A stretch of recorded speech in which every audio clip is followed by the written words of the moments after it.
புஷ்பாங்கிற வார்த்தை வந்தாலே சர்ச்சைகள் வந்துடும் நினைக்கிறேன். உங்களுக்கு சிரஞ்சீவி குடும்பத்துக்கும் இவருடைய குடும்பத்துக்கும் ஆகாது. இந்த கைதுக்கு பின்னால பவன் கல்யாணுங்கிற ஒரு ஆளும் இருக்காரு. அவர் நீங்க துணை முதல்வர். ஃபேண்டசி சினிமா நேயர்களுக்கு வணக்கம். மீண்டும் உங்களை சந்திப்பதில் மிக்க மகிழ்ச்சி, மிக்க நன்றி. இன்னைக்கு ஒரு சர்ச்சைக்குரிய மிகப்பெரிய விஷயம்னு என்னன்னா புஷ்பா தான். புஷ்பாவோட புருஷன்னு ஒருத்தர் சொல்லிட்டு இருக்காங்க. அது வேற விடுங்க. புஷ்பாங்கிற வார்த்தை வந்தாலே சர்ச்சைகள் வந்துடும் நினைக்கிறேன். புஷ்பா 1 வந்ததுலேருந்து அல்லு அர்ஜுனாங்கிற அந்த நடிகர் மேலே ஒரு மிகப்பெரிய கண்ணா போயிடுச்சு. அது ஒரு மிகப்பெரிய புஷ்பா 2 அதுக்கு மேலே ஒரு பெரிய, அதாவது 7 நாளில் 1000 கோடி ரூபா கலெக்ஷன் பண்ணியிருக்கு 7 நாளில். அது பார்த்தா இன்னும் 1500 தான் போயிடும்னு நினைக்கிறேன். அந்த அளவுக்கு ஒரு ரெக்கார்ட் பிரேக்காக இருக்குது தென்னிந்தியாவிலே. இது வேற யாருக்கு ஹீரோக்கும் நடக்கலை இது வரைக்கும். பாகுபலி கூட பார்த்தீங்கன்னா 2 பாகம் வந்த பிறகு அதுக்கு பிறகு தான் அது 1000 கோடிங்கிறது தொட்டது ரொம்ப லேட். இது உடனே 7 நாளில் ஒரு மிகப்பெரிய சர்ச்சையை கிளம்பியிருக்கு. இதை அந்த அதாவது அந்த படத்தினுடைய ஒரு ஃபங்க்ஷனுக்கு அவர் வர்றாரு, ஹீரோ வர்றாரு. ஹீரோ வர்றதுனால அந்த ஹீரோவை பார்க்குறது ரசிகர்கள் வர்றாங்க. அது பயங்கர போலீஸ் பாதுகாப்பெல்லாம் கேட்டிருக்காங்க. அதெல்லாம் இது பண்ணியிருக்காங்க. அதெல்லாம் முறைப்படி எல்லாமே சொல்லப்பட்டு பேசப்பட்டு தான் உங்களுக்கு அந்த ஃபங்க்ஷனுக்கு வர்றாரு. அந்த ஃபங்க்ஷனில் கலந்துக்கிட்டனால அந்த ஒரு லேடி ஒரு மிகப்பெரிய கூட்டத்தில் கிரௌடில் அவங்க இறந்து போயிடுறாங்க. அதுக்காக அனுதாபம் தெரிவித்ததோடு அவங்களுக்கு நிவாரண தொகையாக 25 லட்ச ரூபா தரதாகவும் சொல்லியிருக்காரு. அது மட்டும் இல்லை, அவங்களோட குடும்பத்துக்கும் தேவையான சில விஷயங்கள்லாம் வேலை வாய்ப்போ மற்ற உதவிகள் செய்ய தயாராக இருக்கிறது அவர் சொல்லிட்டார். இதெல்லாம் ஒரு மனிதாப அடிப்படையில் உடனே தன்னுடைய ஒரு ரசிகையாக நடித்து சொல்லியிருக்காரு. ஏன்னா ஒரு சில பேர்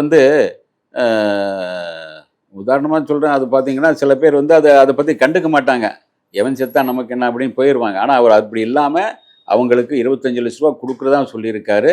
இதெல்லாம் நடந்த பிறகும் கூட அவரை ஒரு கைது பண்ணுறதுங்கிறது உடனே ஒரு வெள்ளிக்கிழமை கைது பண்ணி சனி ஞாயிறு உட்கார வச்சுட்டு திங்கக்கிழமை இது பண்ணலாம், கோர்ட்டுக்கு அது வரைக்கும் எடுத்துருப்பாங்க. சில கிரிமினலாக யோசிப்பாங்களா, அந்த மாதிரி தான் யோசிப்பாங்க.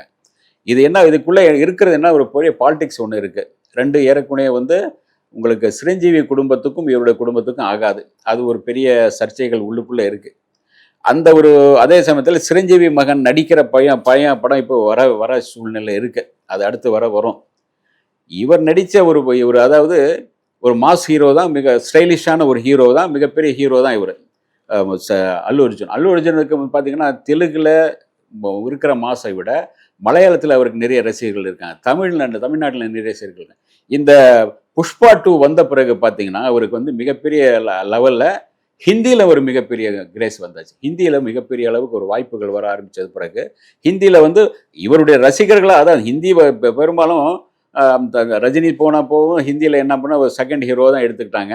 கமலை கூட ஒரு பெருசாக எடுத்துக்கல. ஹிந்தி பெல்ட்டில் அவ்வளோ சீக்கிரம் யாரும் ஏற்றுக்க மாட்டாங்க. அல்லு அர்ஜுனை பார்த்தீங்கன்னா புஷ்பா முதல் பாகம் ஹிந்தியில் பெல்ட்டு போச்சு. அதே மாதிரி இந்த 2வது பாகம் கூட ஹிந்தியில் மிகப்பெரிய அளவில் வரவேற்பு பெற்றிருக்கு. இந்த அளவுக்கு அங்கே இருக்கிற தெலுங்கு நடிகர்கள்லேயே இவன் பார்த்தா ஓவர் நைட்டில் முன்னாடி வந்த மாதிரி வந்தாச்சு. பிரபாஸ் பார்த்தா அவர் தான் சொல்லிட்டு இருந்தான், அவரை தவிர யாரும் இல்லை. பாகுபலிக்கு பிறகு ஹூய் அப்படின்னு நாங்கள் பார்த்தா பிரபாஸே காணோம். இப்போ அடுத்த 2 பண்ண படமும் அவர் அவுட் ஆகிட்டார். அந்த இடத்துல இவர் மேலே வந்துட்டு இருக்காரு. ஜூனியர் என்டிஆருங்கிறது அதுவும் ஒரு இது இருக்குது. அப்புறம் சிரஞ்சீவியுடைய தம்பி அவர் துணை முதல்வர் அவர் ஏதோ ஒரு 3 படம் வச்சிருக்காரு. 3 படம் சைன் பண்ணி ரெடியாக இருக்குது. ஆனால் அந்த 3 படத்தில் அவர் இன்னும் நடிக்கலை. அரசியலில் முழு மூச்சா துணை முதல்வர் ஆனதுனால அந்த 3 படங்களுக்கான வேலை இந்த இப்படியே இருக்குது. ஆனால் இவர் ஓவர் நைட்டில் பார்த்தீங்கன்னா மிகப்பெரிய தெலுங்குலேயே ஒரு பெரிய சூப்பர் ஸ்டாரை மாறியாச்சு. இதெல்லாமே பொறுத்துக்க முடியலை. அதுக்கான நிறைய நடிகர்களும் பெரிய பெரிய நடிகர்களும் சில பேர் காண்டாயிருக்காங்க. ஏன் சிரஞ்சீவி குடும்பம் மிகப்பெரிய அளவு காண்டாயிருக்கு. அதுலேயும் பவன் கல்யாண் மிகப்பெரிய, ஏற்கனவே டென்ஷன் பார்ட்டி இல்லை, அவர் மிகப்பெரிய அளவில் காண்டாயிட்டார். இந்த கைதுக்கு பின்னால் பவன் கல்யாணுங்கிற ஒரு ஆளும் இருக்கார். அவர் நீங்கள் துணை முதல்வர். அவர் என்ன சொல்கிறார், இவர்கிட்ட ஊதுறார் நம்ம சந்திரபாபு நாயுடைய சீடன் தான் இவரில் இருக்கார், தெலுங்கானாவுடைய முதல்வர்.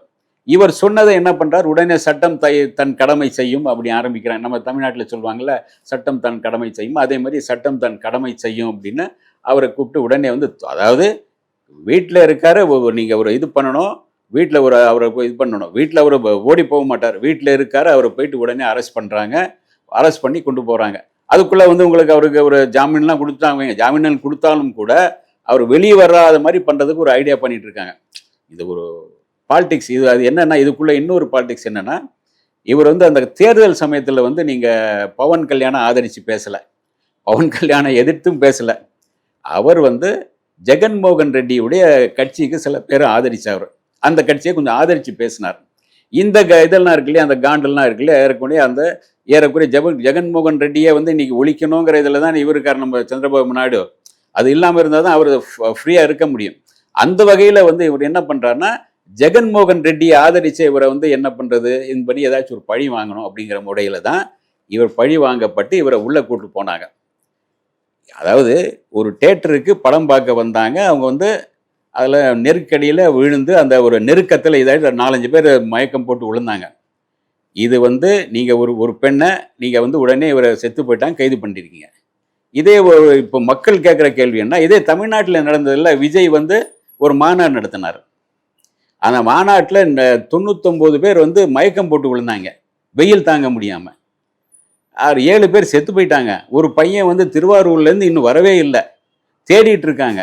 அப்போ அவரை ஒன்றுமே பண்ணலையே நீங்கள் அப்படிங்கிற ஒரு கேள்வி எழுது. விஜய் வந்து இந்த பக்கம் விஜயை கைது, முறைப்படி பார்த்தா விஜயை தான் வந்து கைது பண்ணியிருக்கணும். அது விஜயை வந்து நீங்கள் அந்த சொல்லியிருக்கணும் ஏதாச்சும்.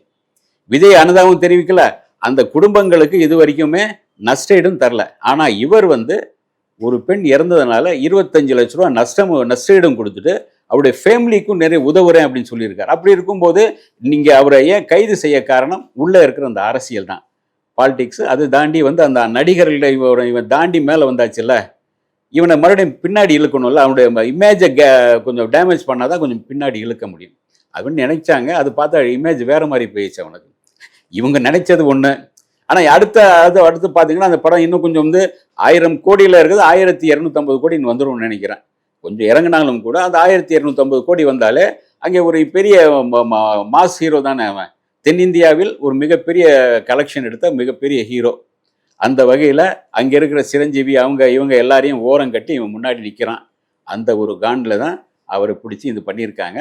ஏறக்குறைய அவர் வெளியே வந்துட்டார். இனிமேல் கொஞ்சம் மனம் திறந்து அவர் பேசும்போது நிறைய விஷயங்கள் வரும்னு நினைக்கிறேன். அப்படி வரும்போது இன்னும் கொஞ்சம் விஷயங்கள் நாம் இன்னும் கொஞ்சம் மனம் திறந்து பேசலாம். அதாவது இதில் வந்து சிரஞ்சீவியை தான் இழுத்துட்டு வர்றாங்க. அது சிரஞ்சீவியும் இந்த பவன் கல்யாணம் இழுத்துட்டு வர்றாங்க. அது காரணம் வந்து இவர் யாருன்னா சிரஞ்சீவியுடைய மச்சான் அல்லு அரவிந்த் அப்படின்னா அவர் தான். உங்களுக்கு பார்த்தீங்கன்னா ரஜினி நடித்த மாப்பிள்ளை படத்துக்கு அவர் தான் ஃபைனான்ஸ் பண்ணி அவர் தான் இது பண்ணியிருக்கார், இது பண்ணார் ரஜினியுடைய படத்துக்கு. அவர் சென்னை, இந்த பையன் வந்து அல்லு அர்ஜுன் வந்து இப்போ சென்னையில் தான் பிறந்தார். சென்னையில் டி நகரில் தான் இதை பண்ணார். அவர் அப்போது சின்ன வயசில் பார்த்தீங்கன்னா பயங்கர குழுன்னு இருப்பார். அவங்கள வந்து அந்த சின்ன வயசுலேயே அவனை வந்து முதல்ல நடிக்க வச்சது யாருன்னா பானுமதி தான். பானுமதி முதல் முறையாக ஒரு டிவி சீரியல் தயாரிக்கும் போது அந்த டிவி சீரியலில் இவனை நடிக்க வச்சாங்க.